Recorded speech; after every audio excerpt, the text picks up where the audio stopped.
Hello, ladies and gentlemen. We are back on this crappy ass t-shirt. Back into me being upset in the middle of the night.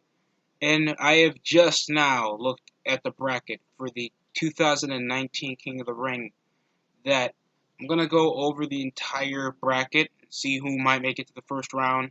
And I'm also going to talk about what happened to the King of the Ring tournament. Because last time, maybe you guys did not see the King of the Ring because it wasn't on national television. The last time King of the Ring was in television, that was 2010, and Sheamus beat, I think, John Morrison to become the King of the Ring winner for 2010.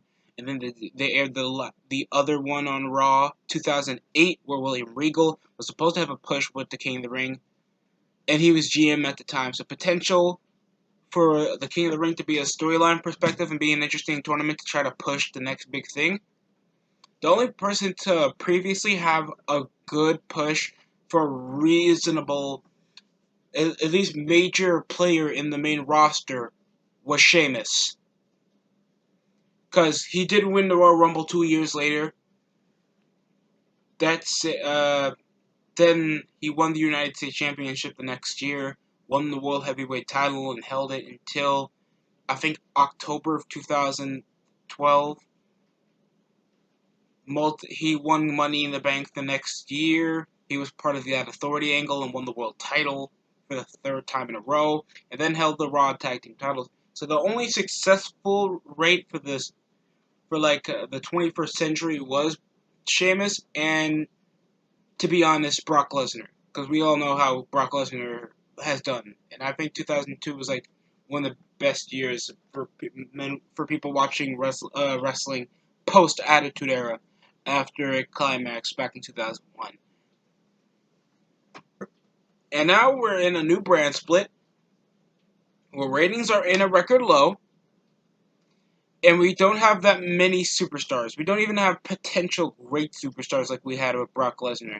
The only potential that I see here is Drew McIntyre, a bit of Cedric Alexander, Baron Corbin if it was 2016 again, Elias and Buddy Murphy, maybe Ali, Chad Gable, and Andrade. That's literally it. This King of the Ring tournament is literally just a push it. It's going to be two blocks. One for Raw and one for SmackDown. It seems like they're going to do it like that.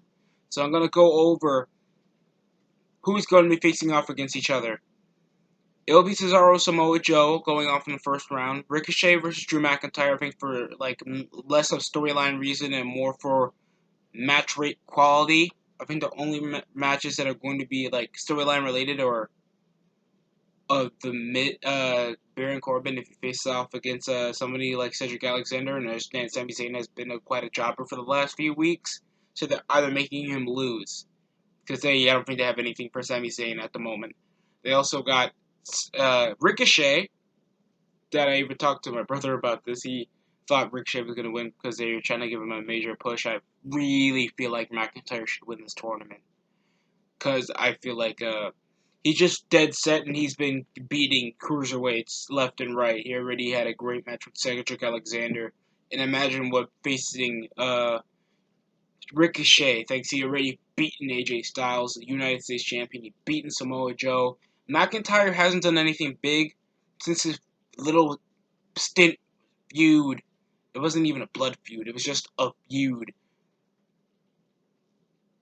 I feel like McIntyre really needs this because overall the roster, everybody had something important to do other than McIntyre. So hopefully he wins the first round. There's Cesaro versus Samoa Joe. Obviously they're trying to make Samoa Joe win. I'm just going over the guys that have most of the screen time. And obviously I understand you're trying to push these guys to be top of the card, but Cesaro's done for. He's good at being veteran talent so he can push up the young guys. That's how he's been doing with Aleister Black and Ricochet, Cedric Alexander.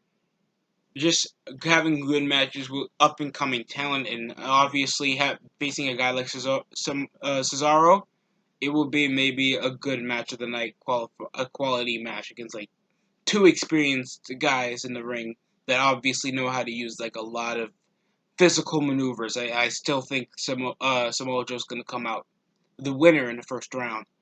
Now we go into SmackDown, which is a lot more storyline oriented. Because most of the guys that are facing literally are in feuds or had history with each other. Chad Gable and Shelton Benjamin, obviously because they used to be a tag team after Jason Jordan went to SmackDown. Because I have a Negro son, I'm sorta a bit going to push him. Oh, he's injured? We got rid of that name. Vince in the background. Oh god. We're fucking Vince in the background. Who thought of a Negro as Kurt Angle's son? Jesus Christ, it was supposed to be Chad Gable. Oh god. Booking while drunk really doesn't work.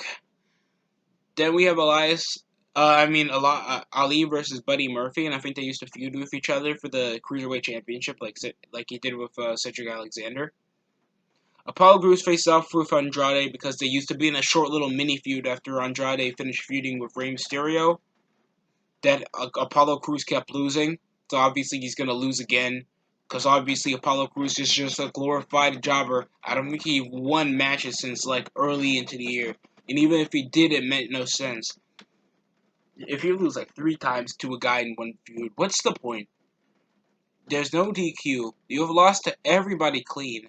And Andrade even pinned you clean on SmackDown 3 times in 1 month. Like 2 times in 1 month. It's do or die, but we know Andrade's going to win the first round. It's obvious. And then we have Kevin Owens with Elias, and Elias is associated with Shane McMahon, and it's obviously going to play a toll in the tournament because Kevin Owens is in a $100,000 fine little scheme after attacking Elias back at SummerSlam. So that's going to play a huge factor. I think this is more storyline relevant things. Most of these guys literally have their own history. But it's shocking to say, like, over the course of, like, if you want to get more guys to watch, why don't you, like, make it storyline oriented and still get, like, top stars? Like, I don't mind the bracket for SmackDown. I do mind the bracket for Raw, because it's completely predetermined. It's obvious. You can do this in your freaking sleep. They can make a bracket challenge on the website, and half of the entire fan base will get it right.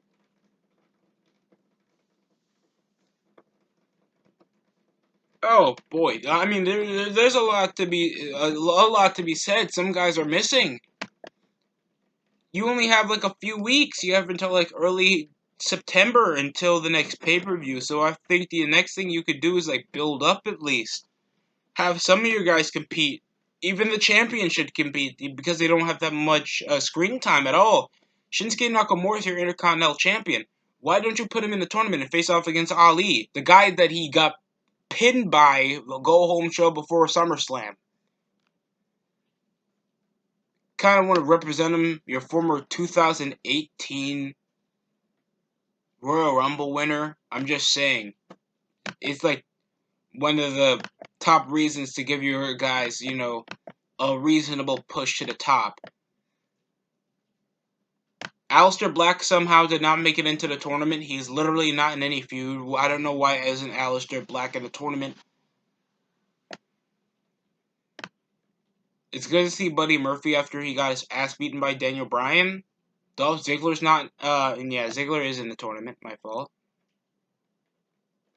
Finn Balor is shockingly not in the tournament. I don't know if, like, this is injury protocol. I don't hear a lot about the injuries. But, like, after the squash match he had with Bray Wyatt and Chuck, Bray Wyatt didn't also make an appearance for rating reasons. Because if we see Bray Wyatt in another freaking feud and it doesn't go well, it's obvious that you could at least push him out of the tournament and get him a bit of a win streak if we're going to, like, make sure this character has some meaning. I'm shocked that they still have Luke Harper on the roster, even though I think he asked for a release months ago.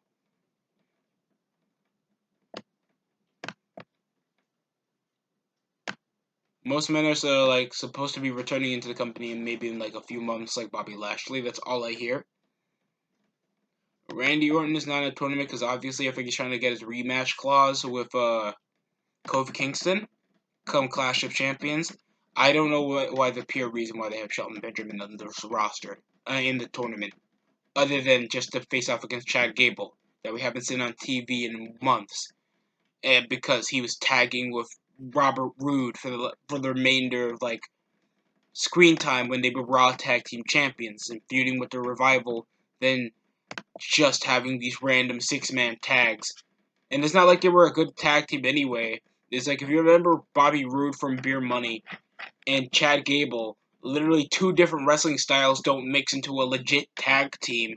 All because these guys are white and wear ugly boots doesn't mean they should be a tag team. So that was just one of the weaker motifs about this bracket. I feel like some of these make sense, but like there's no reason why it should have existed in the first place. How some of these guys well deserved needs screen time, like Chad Gable, that I still think has a bit of potential in some way. Andrade obviously needs screen time in the tournament.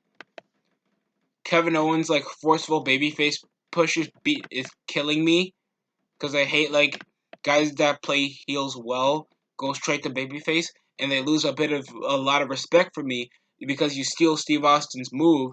Your move set gone to crap. You wear ugly wrestling boots now instead of the kick pads and stuff, and you don't have that flair or that personality or that funny, perky attitude of yours that you had when you were a heel back when you were with Jericho, or at least back in your early stints as Intercontinental Champion, that made you a popular figure in WWE. And now you do your same wrestling maneuver, except instead of a pop-up powerbomb, you do a pop-up sit-down powerbomb, and you do a fucking stunner to get 3 counts. It still gnaws on me how in the hell Aleister Black is not in this tournament at all. We have fucking Chad Gable. And we have Shelton Benjamin somehow in this tournament. We didn't even have qualifiers for. And all Shelton Benjamin, for the course of his stint in the company, was that one squash match he had with Seth Rollins and doing this. What he earned his shot of having 5-star matches in main event. Or had some beautiful underrated dark match. You know, the former multi-time Intercontinental Champion, Shelton Benjamin. I wouldn't mind if Shelton Benjamin was like a veteran force to be reckoned with that wrestled like he was in 2006. But now it's 2019. Shelton Benjamin has barely wrestled a full schedule in nearly a decade. And over the course of his remainder in the company, the biggest thing he had was chasing the SmackDown Tag Team titles when he was with Gable and losing consistently to the Usos. So any reason why Shelton Benjamin is in this tournament instead of than Aleister Black boggles my mind, really. This tournament would be bigger if everybody wasn't freaking injured. Sheamus injured. Bobby Lashley injured. Jinder Mahal, the former WWE champion, injured. Jeff Hardy injured. Oh my god, just a lot of these dudes. Even Rusev is out. I don't know how long Rusev been out. Matt Hardy's out right now.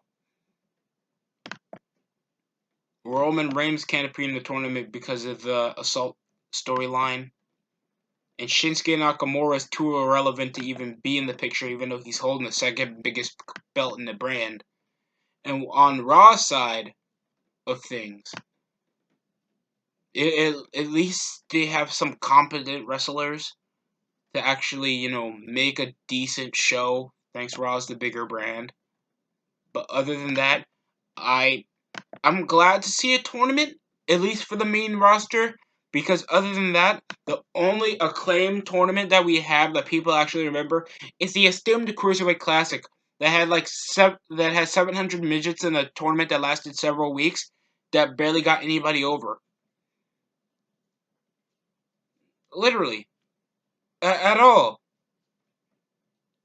Like, 2 guys got signed anyway, and it's Cedric Alexander and TJP.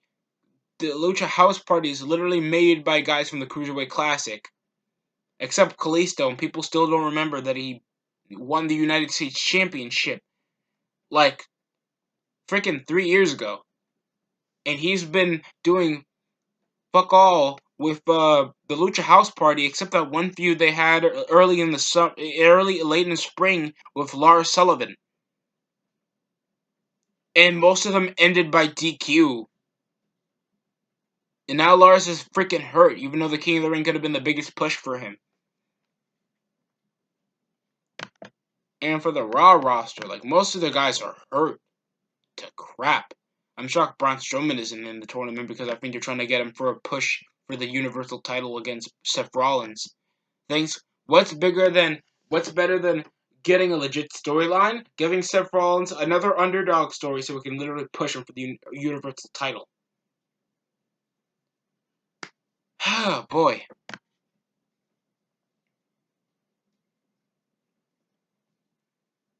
I don't think I have any legit guys things for the tournament. I think it's perfectly okay for the tournament for the bracket they have now because most of these guys are like major guys on Raw. I think one friend of mine said, "Why don't they put EC3 because he's a jobber and he keeps chasing the 24/7 championship and they're doing nothing with him. So what's the point?" I thought of Bray Wyatt, but I think they went in for like a bigger superstar. So having him in the tournament, it would give him more prestige. And they could make it legit things. He literally got to face off against like 4 guys. I think that's good to build up a win column with beating 4 men in the tournament and pushing yourself off for like anything else you can do for him. So I wouldn't mind seeing Bray Wyatt win the tournament if they would push him for that. Mojo Rawley, I did have this in the back of my mind. I think of a lot of dumb stuff. But they gave him that big gimmick. He had one squash match a few months ago, and then he's just chasing the 24/7 championship. Mike Kanellis, after like that little story, that little thing that those little segments that he was having with Maria treating him like a little bitch, then just saying that I'll kick you in the vagina.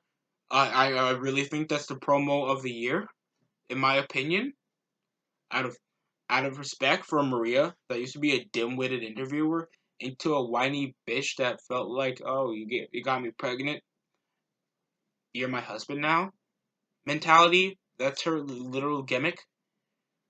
I feel like if Mike Kanellis was in the tournament, it would be completely outplaced. Thanks, he was literally on 205 Live, and I think he still is. I don't watch it, so don't try to question me in the comment section. I mean, you can try. It's still going to get like no reaction from me. Bobby Roode, Robert Roode, hasn't done much except chase the 24/7 championship. So that would be a no-go. Like anybody that chased the 24/7 championship should be done from the record books. At all. They're chasing a jobber championship that changes in literally under a minute. So for the point of view, even being a reliable guy to be in the tournament and actually beat one guy in the first round would be completely pointless. And I'd rather have 8 Sami Zayns take over the tournament bracket than see any of the guys that are chasing the 24/7 championship.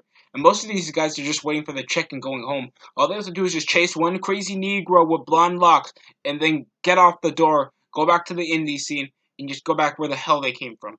Because obviously this roster isn't working. Most of them get hurt, inconsistent, can't wrestle, can't get over, or can't captivate an audience. And if I were you, I would go straight to AEW for something a little bit different, or just stop watching entirely, in my opinion. But I just do this so I can give you guys something to watch.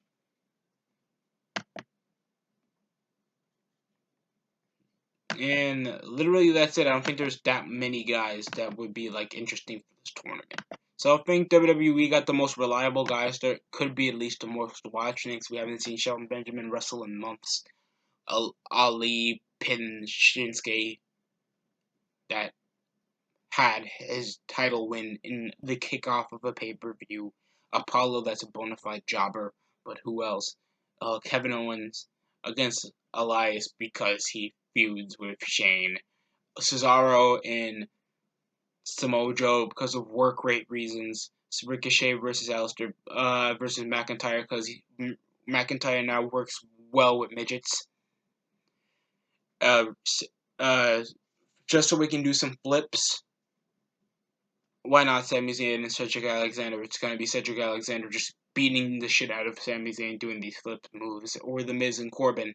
Where it's going to be The Miz doing his babyface maneuver kicks while Corbin just beats the shit out of him. Because he's returning from injury, I think. After Extreme Rules, I think, was the last time Baron Corbin showed up. And where Brock Lesnar returned. So that was it.